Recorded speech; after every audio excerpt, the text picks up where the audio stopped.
Hey everyone, welcome back to Deepa का व्यंजन channel. आज मैं आप लोग के साथ एक सात्विक थाली शेयर करने वाली हूँ जिसे मैंने चित्रगुप्त पूजा पर बनाया था। हम कास्ट परिवार में ना चित्रगुप्त पूजा के दिन बहुत सारी रेसिपीज़ बनती है और एक प्योर वेज थाली तैयार की जाती है जिसमें ढेर सारी रेसिपीज़ होती है और सारी रेसिपी एक से बढ़कर एक। तो आज मैं आपके साथ फुल रेसिपी शेयर करने वाली हूँ। सबसे पहले मैं यहाँ पर तैयारी करी हूँ पालक और बैंगन की सब्ज़ी का। तो सबसे पहले मैंने पालक को साफ़ किया है, उसे धो के आधा घंटा पहले ही रख दिया था। अब मैं इधर खीर भी तैयार कर रही हूँ। तो सबसे पहले दूध में मैंने चावल ऐड किया है और अब मैं तैयारी कर रही हूँ बैंगन और पालक की। बैंगन और पालक की सब्ज़ी ये बहुत अच्छी बनती है और बहुत कम समय में बनकर तैयार होती है। पालक को मैंने ऑलरेडी काट लिया है, अब मैं काट रही हूँ बैंगन। यहाँ पे हस्बैंड आप लोग को हेलो बोल रहे हैं। चित्रगुप्त पूजा के दिन बहुत सारा काम होता है तो हस्बैंड ने भी मुझे किचन में हेल्प किया है। अब मैं यहाँ पर सब्जी बनाने की तैयारी कर रही हूँ। तो सबसे पहले मैंने कढ़ाई को गरम किया है, इसमें डाला है 2 बड़ा चम्मच सरसों का तेल।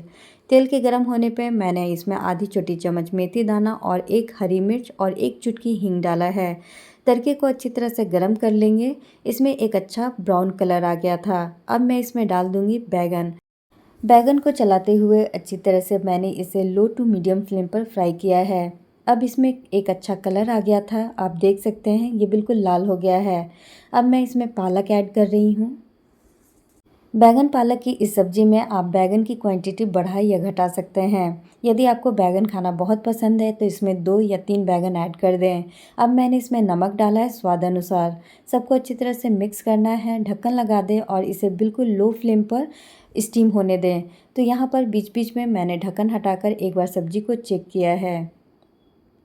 साथ ही साथ मैं खीर भी बना रही हूँ। अब मैं पीठा की तैयारी कर रही हूँ। तो यहाँ पर मैंने 1 कप चना दाल को रात भर के लिए पानी में भिगो के रख दिया था। तो यहाँ पे चना दाल जो है वो मैं चेक कर रही हूँ, काफ़ी अच्छी तरह से भीग गया है। अब मैं इसे ट्रांसफ़र कर रही हूँ एक मिक्सी जार में।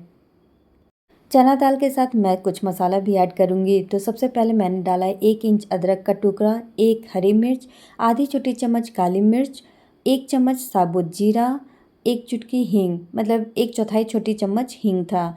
सबको अच्छी तरह से हम ग्राइंड कर लेंगे। दाल को हमेशा पल्स मोड पर पीसें। तो इस तरह से मैंने पल्स मोड पे दाल को पीसकर तैयार कर लिया है।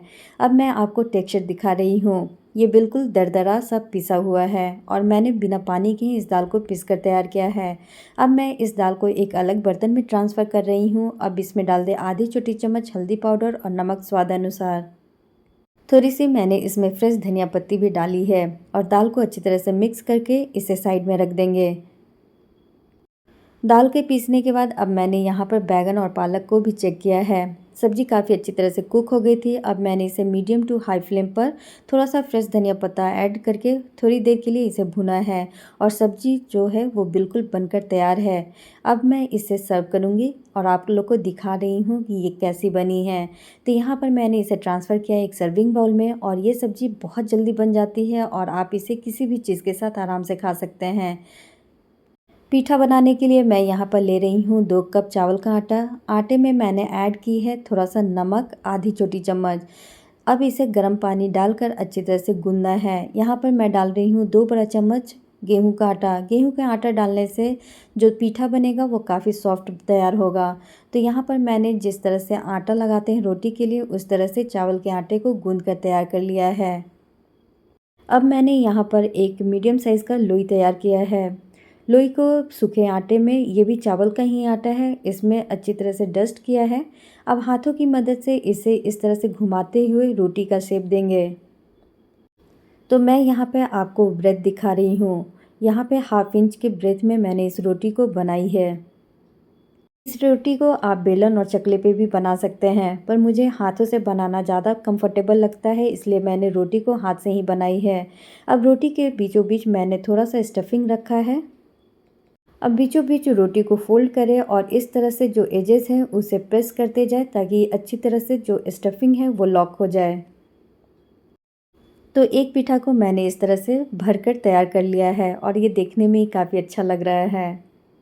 कभी भी पीठा बनाएं तो एजेस को अच्छी तरह से प्रेस करें ताकि ये उबलते समय खुले ना। यहाँ पर पानी भी काफ़ी अच्छी तरह से बॉईल होने लगा था। मैंने गैस का फ्लेम बिल्कुल लो कर दिया है और इसे आराम से पानी में डाल दी हूँ।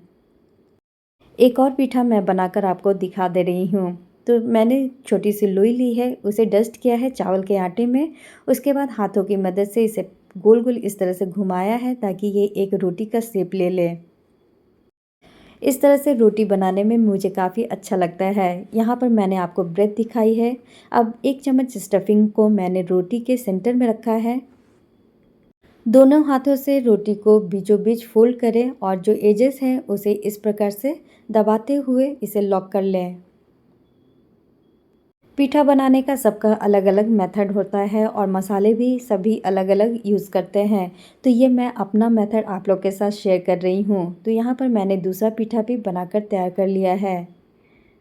यदि आप लोग भी इस तरह से पीठा बनाते हैं तो प्लीज़ कमेंट बॉक्स में मुझे बताइएगा। पीठा को पहले बिना ढक्कन के ही उबालें, उसके बाद इसमें ढक्कन लगाएं। तो यहाँ पर मैंने एक लकड़ी के चम्मच से एक बार पीठा को ऊपर से नीचे कर दिया है ताकि ये कुकर में सटे ना। ढक्कन बंद कर दें और इसे मीडियम फ्लेम पर 2 सीटी आने तक कुक कर लें।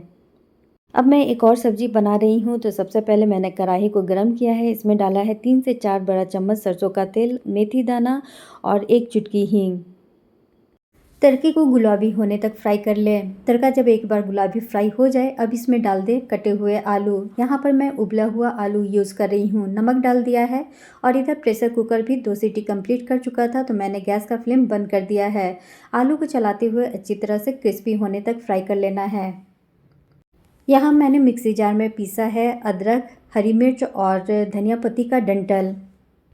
मसालों को मैंने एक कटोरी में ट्रांसफ़र किया है। अब मैं इसमें डाल रही हूँ 1.5 छोटी चम्मच धनिया पाउडर, आधी छोटी चम्मच काली मिर्च पाउडर, आधी छोटी चम्मच जीरा पाउडर, आधी छोटी चम्मच हल्दी पाउडर और 1/4 छोटी चम्मच गरम मसाला पाउडर। आलू को फ्राई होने के बाद इसे एक अलग बर्तन में निकाल लें। सेम कढ़ाई में मैंने 1 बड़ा चम्मच सरसों का तेल डाला है। अब मैं इसमें डाल रही हूँ आधी छोटी चम्मच कसूरी मेथी। मेथी को अच्छी तरह से फ्राई कर लें। अब इसमें डाल दें मसालों का पेस्ट। अब इसमें डाल दें आधी छोटी चम्मच कश्मीरी लाल मिर्च पाउडर। मसालों को अच्छी तरह से फ्राई करें। अब मैंने इसमें डाला है 1 टमाटर बारीक काट कर। मसालों को भुनने के बाद मैं इसमें ऐड कर दूंगी उबले हुए चने।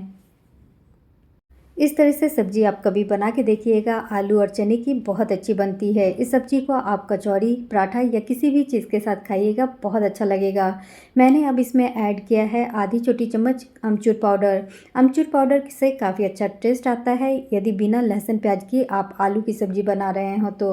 मसालों को भुनने के बाद मैंने इसमें ऐड किया है ग्रेवी के अनुसार पानी। पानी डालने के बाद मसालों को अच्छी तरह से मिक्स किया है। कवर लगाकर इसे अच्छी तरह से उबाल आने तक कुक कर लेंगे। ग्रेवी अच्छी तरह से कुक हो गई थी। अब मैंने इसमें आलू डाला है। आलू डालने के बाद सब्जी को अच्छी तरह से मिक्स किया है। उसके बाद ढक्कन लगाकर इसे बिल्कुल लो टू मीडियम फ्लेम पर उबाल आने तक एक बार और कुक कर लें। तो आलू चने की ये सब्जी बनकर तैयार है। इसे मैंने अच्छी तरह से मिक्स किया है। अब इसमें डाल दें थोड़ी सी फ्रेश धनिया पत्ती। मिला दें सबको अच्छी तरह से। तो आलू चने की ये सब्ज़ी बनकर तैयार है। मैंने इसे उतार कर गैस से नीचे रख दिया है। अब मैं इधर प्रेशर कुकर से प्रेशर निकलने के बाद ढक्कन खोलकर दिखा रही हूँ। यहाँ पीठा भी बनकर तैयार हो गया था। एक एक पीठा को मैंने निकाल कर नॉर्मल पानी में डाला है ताकि जो इसका स्टार्च है वो अच्छी तरह से साफ़ हो जाए। तो इस प्रोसेस को आप बिल्कुल स्किप मत कीजिएगा। यहाँ पर सारा पीठा मैंने धोकर तैयार कर लिया है। अब आपको एक कट करके दिखा रही हूँ। पीठा को ठंडा होने के बाद यदि आप काटेंगे तो ये बिल्कुल परफेक्ट शेप लेता है, पर मैं आपको गर्मा गर्म काट कर दिखा रही हूँ। तो यहाँ पर सारे पीठे को मैंने इस तरह से कट किया है और आपको दिखा रही हूँ जो अंदर का स्टफिंग है वो भी काफ़ी अच्छी तरह से कुक हो गया था। और चित्रगुप्त पूजा के दिन हम लोग बनाते हैं दाल पूरी। तो दाल पूरी की रेसिपी मैंने ऑलरेडी आप लोग के साथ शेयर की हुई है, उसका लिंक मैं डिस्क्रिप्शन बॉक्स में डाल दूँगी, आप प्लीज़ चेक कर लीजिएगा। तो ये दाल पूरी काफ़ी अच्छी बनती है और इसे बेसिकली खाया जाता है खीर के साथ। तो यहाँ पर मैंने पूरी भी बेल ली थी और इसमें अब घी या तेल जो भी आपको पसंद हो वो लगाकर सेक लें। हस्बैंड भी मुझे काफ़ी हेल्प कर रहे थे तो उन्होंने इधर थाली तैयार की है और इस थाली में एक से बढ़कर एक सारी रेसिपीज़ है। थोड़ा सा पूरी और रह गया था तो उन्होंने मेरे साथ मिलकर पूरी भी बनाई है। अब मैं आपको फाइनली प्लेट दिखा रही हूँ। तो यहाँ प्लेट में सबसे पहले मैंने रखा है दाल पूरी। उसके बाद मैंने रखा है 2 पिठा जिसे मैंने फ्राई नहीं किया था और 2 पिठा जिसे मैंने फ्राई किया है। अब मैं इसमें डाल रही हूँ आलू चने की बहुत ही मज़ेदार सब्ज़ी, साथ में डाल रही हूँ बैंगन और पालक की सब्ज़ी। अब इस प्लेट में जाएगा आंवले और धनिया पत्ती की चटनी। आंवला खाना आज के दिन शुभ माना जाता है, इसलिए ये कंपल्सरी है। इधर मैं आपको खीर भी दिखा रही हूँ, बहुत ही क्रीमी और बहुत स्वादिष्ट बनी थी। तो आज मैंने आप लोगों के साथ एक-एक करके सारी रेसिपी शेयर की है। आप लोग को ये थाली कैसी लग रही है बताइएगा। वीडियो पसंद आए तो इसे ज़्यादा से ज़्यादा शेयर कीजिए। चलिए मिलती हूँ एक और नई रेसिपी के साथ। तब तक के लिए बाय, टेक केयर और हाँ, लाइक करना मत भूलिएगा।